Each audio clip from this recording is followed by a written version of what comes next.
नमस्कार, राधे राधे, हर हर महादेव। मैं आपका आचार्य देव। आज इस वीडियो पे बात करेंगे ज्येष्ठा नक्षत्र के जातकों के लिए 2024 आध्यात्मिक दृष्टिकोण से कैसा रहेगा। आध्यात्म आपके जीवन में कितना घटेगा, कैसे घटेगा, कब महत्वपूर्ण समय है जहाँ पे आप आध्यात्म के लिए प्रस्थान कर सकते हैं, आध्यात्मिक में प्रगति हो सकती है। देखिए, वास्तव में ज्योतिष जो है ना, या आध्यात्म का ही क्षेत्र है, क्योंकि धन तो किसी भी माध्यम से कमाया जा सकता है, लेकिन धर्म के लिए आपको टू द पॉइंट चलना पड़ेगा। धार्मिक विकास या आध्यात्मिक विकास के लिए आपको नियमावली का पालन करना पड़ेगा। इसलिए ज्योतिष को आध्यात्म के दृष्टिकोण से यूज करें तो ज़्यादा फायदा होगा। आप ज्येष्ठा में पैदा हुए हैं, वृश्चिक में पैदा हुए हैं, आपके जीवन का उद्देश्य क्या है? क्या वृश्चिक में ही रह जाना है? नहीं, आपके जीवन का उद्देश्य है गुरु बन जाना। ज्येष्ठा में पैदा हुए हो, बहुत अच्छी क्षमता है पढ़ाने की, बहुत अच्छी क्षमता है लोगों को समझाने की, ठीक है ना। मैनेजमेंट आपका तगड़ा है, वे ऑफ टॉकिंग अच्छी है। अपने एनर्जी को संतुलित करिए, जो जीवन आपका भी छात्रवत है वो गुरुवत हो जाए। जो विद्यार्थी हैं वो गुरु तत्व को प्राप्त कर लें, इसलिए आप ज्येष्ठा में आए। मूल चीज को पकड़िए। तो इस वर्ष बेहतर योग बनेंगे, क्योंकि गुरु और शनि दोनों आपके जीवन में बेहतर योग परिवर्तित कर रहे हैं। आपकी कुंडली में सबसे महत्वपूर्ण होता है कि आपके राशिस क्या कहते हैं। तो राशिस स्टार्टिंग से आपका बेहतर सहयोग कर रहे हैं। स्टार्टिंग से राशिस आपका बेहतर सहयोग कर रहे हैं। आप ज्येष्ठा में पैदा हुए हैं, ज्येष्ठा के जस्ट बाद मूला नक्षत्र है, मतलब ज्येष्ठ से मूल तक जाना है, तभी गुरु तत्व प्राप्त कर पाओगे, वरना गुरु तत्व नहीं मिलेगा। इंद्रदेव की शक्ति लेके आप चलते हैं, तो इंद्र महाराज की इंद्राग्नि जो है आपको इधर उधर भटका सकती है। एनर्जी लेवल हाई है तो थोड़ा भटक जाते हैं, भटकाव तो आता है। इस नक्षत्र में भटकाव रहता है, क्योंकि शक्ति ज़्यादा है। शक्ति को संतुलित करना इतना आसान नहीं होता। इसलिए कोशिश करें कि इस वर्ष जो एक कहावत है ना, लौट के बुद्धू घर को आए, चेंज करिए। बुद्धू ही घर लौट के आते हैं, कभी बुद्ध लौट के नहीं आते। बुद्ध कभी लौट के घर नहीं आते, बुद्धू ही लौट के आते हैं। तो बुद्धू ना बने, बुद्ध बने, बेहतर होगा। लोगों की परवाह बहुत मत करिए, बहुत ज़्यादा मत सोचिए लोग क्या कहते हैं, लोग तो कहेंगे। शनिदेव जो मन के स्वामी हैं वो बेहतर परिणाम इस वर्ष दे रहे हैं, इसलिए यह वर्ष आपके ध्यान का है, यह वर्ष आपके आध्यात्म में जानने का है। मैं कौन हूँ, कोवम कुतो आयता को मैं जन्नी को मैं ताता, ठीक है ना। ये जानने का समय है, हम क्या हैं, जगत क्या है, क्यों आए हैं, क्या करना है, क्या वस्तु यहाँ पे जीना है, क्या वस्तु यहाँ पे मरना है। कहते हैं सच्चिदानंद जिसको, उसमें मुझमें क्या अंतर है, इसका ही सतत खोज करना सारे धर्मों से बढ़कर है। राहु, राहु का जो मतलब होता है रहित कर देना। राहु अक्सर भ्रम में डाल देता है, किंतु इस वर्ष स्टार्टिंग से आपके राहु आपके पथ को प्रदर्शित कर रहे हैं। तो जो भटकाव दे सकता है वही पथ प्रदर्शित कर रहा है, इससे बेहतर समय और क्या हो सकता है। राहु महाराज आपके रेवती नक्षत्र में है। रेवती को बोलते हैं मुक्ति का नक्षत्र, ठीक। एक पॉइंट को लेकर चलता हूँ, विस्मृत हो जाएगा। सदैव याद रखिएगा, आप ज्येष्ठा में आओ, ज्येष्ठा के बाद मूला है। ज्येष्ठा के बाद ही मूला क्यों है भाई? अनुराधा के बाद मूला क्यों नहीं है? विशाखा के बाद मूला क्यों नहीं है? कोई न तो कोई कारण होगा। एक सिस्टम बना है तो हर सिस्टम के पीछे कोई परफेक्ट रीज़न है। अब मूल नक्षत्र है, आप ज्येष्ठा में पैदा हुए, मूल में जाना है, जड़ में जाना है। जड़ में जाना इतना आसान नहीं है।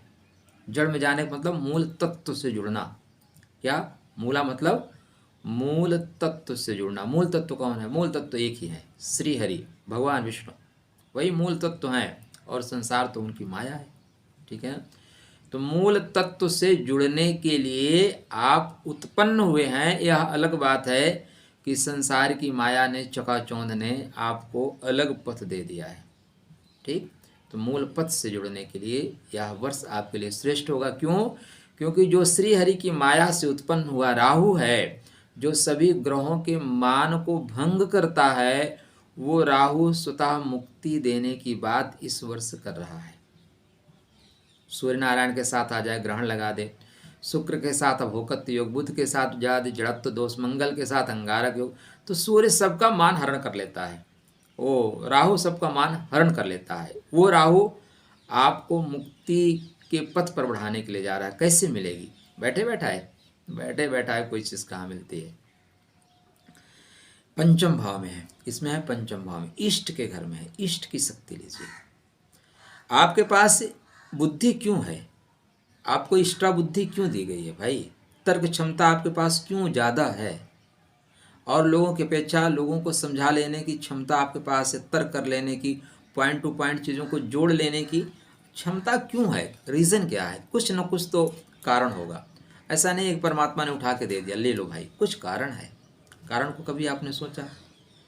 बोलिए वक्त ही नहीं मिला भाग दौड़ की ज़िंदगी में, बीवी बच्चों के या परिवार के, पति बच्चों के बीच में एक शिकायत थी किसी की कि आप सदैव पुरुषों को प्रधानता पे रख के विचार करते हैं। नहीं, हमारे लिए जातक और जातिका, ना तो पुरुष ना स्त्री, सिर्फ आप आत्मा है।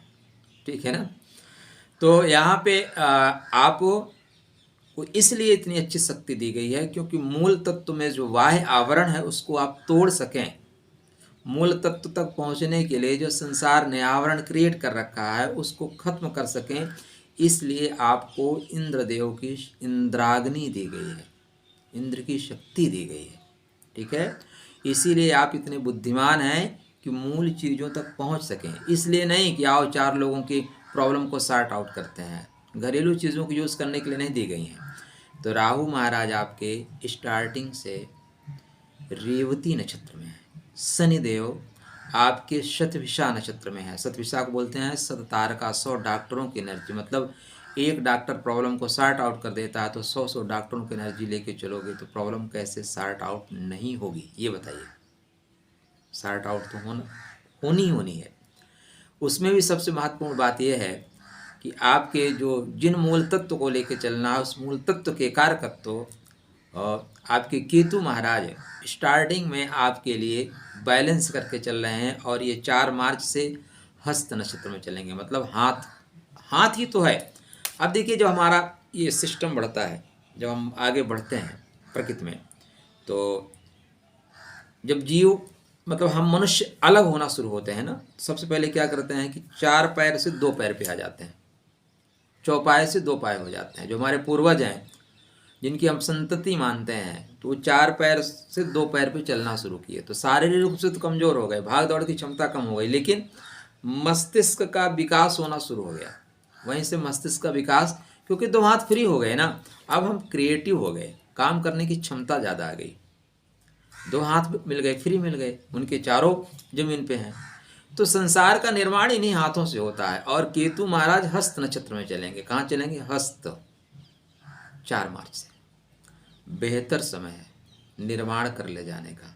आध्यात्मिक ओरा, सांसारिक ओरा, आध्यात्मिक ओरा की बात कर रहा हूँ। और 10 नवंबर से उत्तर फाल्गुनी, मतलब मुक्ति के जो कारकत्व को लेके चलते हैं, मुक्ति के जो ग्रह हैं वो बोलते हैं अपने आप को बना ले जाना है। और राहु महाराज पंचम भाव में बैठे हैं, जपात सिद्धि, जप करिए। ठीक है ना, जप करने से सिद्धि मिलेगी। गुरुदेव जो पंचम भाव के कारकत्व को लेके चलते हैं, ये जा रहे हैं 17 अप्रैल से कृतिका नक्षत्र में। कृतिका काट कर अलग कर देना, पाप जो बचे हुए हैं, पाप साप त्राप, उनको जला के भस्म कर देंगे। तो बेहतर वक्त है आपके लिए यह समय अपने आप को जानने के लिए। थोड़ा सा आत्म केंद्रित होइए। संसार, ये आंखें तो संसार को देखती हैं लेकिन खुद को नहीं देखती। खुद को देखने के लिए आपको अंदर की ओर जाना पड़ेगा, थोड़ा प्राणायाम करना पड़ेगा, थोड़ा योगा करना पड़ेगा। अपनी एनर्जी को संतुलित करने के लिए आपको नाभि चक्र से ऊपर उठना होगा, क्योंकि आपकी एनर्जी नाभि चक्र से नीचे तुरंत प्रवाहित हो जाती है, तत्काल प्रवाहित होती है। इंद्रियां बहुत ज़्यादा खींचती हैं, ज्येष्ठा वालों को इंद्रिय शक्ति बहुत खींचती है, ठीक है ना। आप सुंदर होते हैं, शक्तिमान होते हैं, लेकिन तो गुरुत्वाकर्षण जो है ना वो ज़्यादा है नीचे खींच लेने का। तो आपके पीछे शनि महाराज का अनुराधा है और आप ज्येष्ठा में हैं, आगे मूल नक्षत्र है। आराधना से बड़प्पन लाइए, उपासना से ऊंचाई प्राप्त करिए, शक्ति प्राप्त करिए, और फिर बड़े बन के मतलब अपने पात्र को बड़ा करिए और परमात्मा पात्र में वस्तु डाल देंगे, और फिर मूल तक चले जाना है। ये जीवन का आपका लक्ष्य है। इसलिए यह वर्ष, ठीक है, यह वर्ष थोड़ा सा मौन होइए, थोड़ा सा ध्यान में जाइए, क्योंकि यहाँ से गुरुदेव आपके 2024, 2025, 2026 3 वर्ष, क्या 3 वर्ष अतीन्द्रिय सुख देने वाले हैं आध्यात्म के जगत में। अगर आप सोए नहीं रहे, मदहोशी में नहीं जी रहे हैं, तब तो यह सुख आपको मिलेगा। और आप मदहोशी में यदि जी रहे हैं तो फिर राधे राधे, फिर कोई चिंता ही नहीं, फिर वीडियो आपके लिए है ही नहीं। तो मैं ये चाहता हूँ कि जो लोग आध्यात्म की दुनिया में प्रवेश करना चाहते हैं, वो आप ज्येष्ठा में पैदा हुए हैं, भगवान विष्णु की आराधना करिए, उसमें भी भगवान कृष्ण की आराधना करिए, क्योंकि संसार की जो माया है ना, उस माया से पार पाने के लिए भगवान कृष्ण से बेहतर आपकी कोई सहायता नहीं कर सकता, ठीक है ना। वो जगत गुरु हैं भाई, कृष्णम वंदे जगत गुरुम, जगत गुरु है। तो एक भगवान कृष्ण का एक मंत्र जाप करें, कृष्णाय वासुदेवाय हरे परमात्मने प्रणत क्लेशनाशाय गोविंदाय नमो नमः, ठीक। और ये भगवान श्री हरि की शरण तक जाना है आपको। श्री हरि की बीच में भगवान शिव की भी कृपा लेनी पड़ेगी।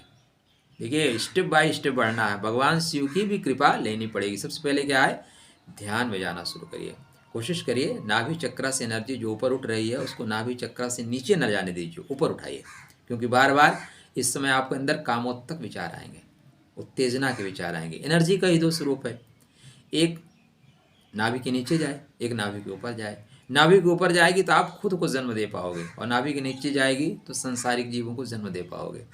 तो यह वर्ष खुद के जन्म देने का है, ध्यान में जाने का है। तो ध्यान में जाना आरंभ करिए।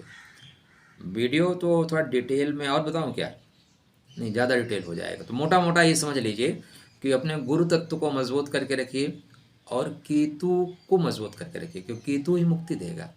तो केतु के मंत्रों का जाप करिए, गुरु के मंत्रों का जाप करिए। यह वर्ष श्रेष्ठ है, किसी योग्य गुरु के पास जाइए, नहीं तो कृष्ण वंदे जगत गुरु, और ध्यान दीजिए अपनी कुंडलनी पे, जागृति की ओर बढ़ रही है। चलिए, आपके लिए ढेर सारी मंगलमय शुभकामना। कोई पॉइंट कहीं समझ में नहीं आ रहा है, आप चर्चा कर सकते हैं। राधे राधे।